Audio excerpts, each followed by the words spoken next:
Hello everyone and welcome back to the Stamp Box.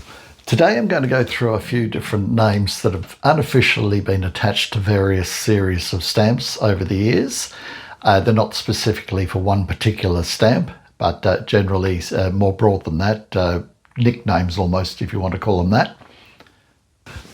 There's actually quite a few of these names. You could literally fill a dictionary with them, but I'm just going to do three today, and I'm going to start with what we call the Babyface. These are a series of Spanish stamps.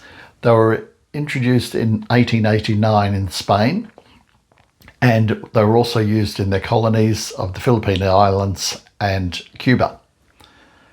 Now, the reason for the name is that the king at the time was only about 2 or 3 years old when these were issued, and of course was literally a baby, a toddler. That king was Alfonso XIII, who locally was nicknamed the Bald One. The series ran for many years and they're easy enough to pick up. I found several here that I've illustrated.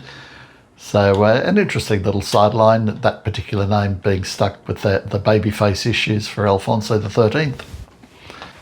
The next one I want to refer to is the Admirals, as they are named. These are images of King George V. The first stamp was issued by Canada in 1911, just in the same year that the king was crowned. They were followed a few years later by Rhodesia. These stamps were also marked as British South African Company, with Rhodesia written down the bottom, which was common at the time. Many years later, New Zealand also issued a series with different portraits. One thing to note with these stamps is they were the first stamps to have a war tax on them. Some were overprinted, and some the design was amended to include the words war tax. The last one I'm going to refer to today is what's known as the Bantams. I'm not talking about the small chickens, but I think that's where they got the name from. These were small stamps issued by the Union of South Africa in 1942.